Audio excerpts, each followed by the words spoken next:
let's move on to our next topic, that is gymnosperms. What is the real meaning of gymnosperms? Let us divide the word.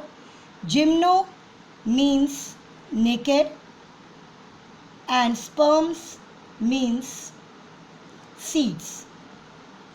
So gymnosperms contain those group of plants whose seeds are not covered, whose seeds are naked. That comes under gymnosperms.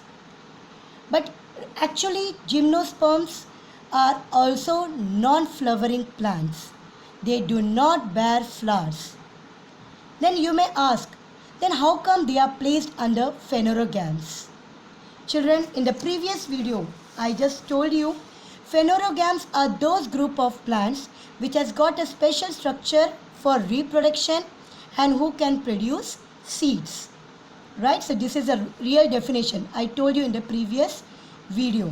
So these gymnosperms, they do not bear flowers but they can produce seeds. Even they have got a special reproductive organ. That reproductive organ is not flowers but they are cones. They form cones.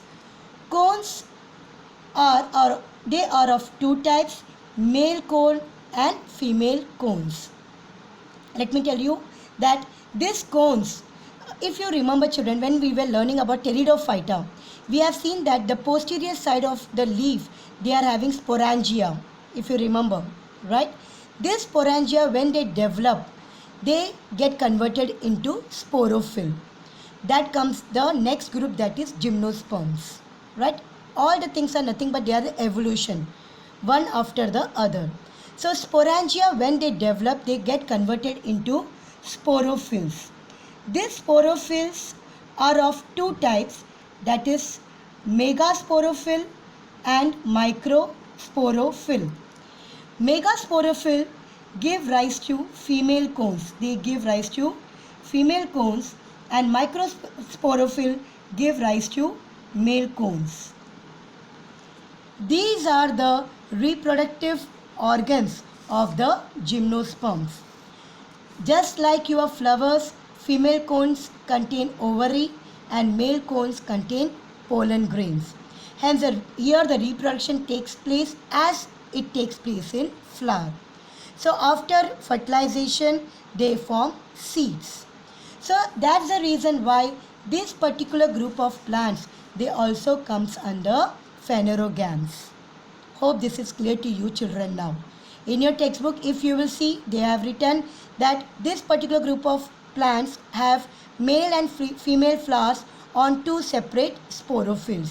But let me tell you children, they are not flowers but they are a special organ called as cones. How the cones actually look like, I'll just show you children. See, if you can see this particular figure, this is the figure of pines. They are the pines. This particular part which you can see, they are the male cones and these are the female cones of pines. They look like flowers but they are not flowers. They are a special organ which are called as your cones. If you want to see another figure, see this is one more figure which has got, these are the male cones and these are the female cones. So children, cones are a reproductive organ of the gymnosperms and they are of two types, male and female cones. Hope it's clear to you children. So your textbook says flowers. I'll be giving the notes of this particular topic children so that it becomes clear to you.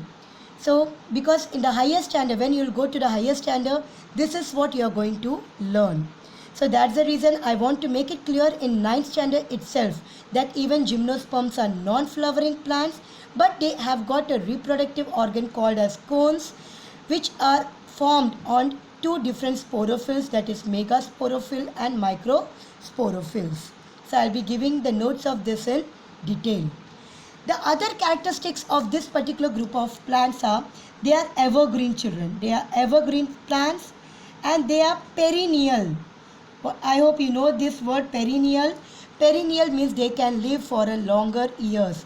They do not die after a year or two. They can live for a longer time. and even they are woody. That means their woods are very strong. They are woody. Okay, and as I told you, even they produce seeds, and these seeds are not covered, they are opened, right?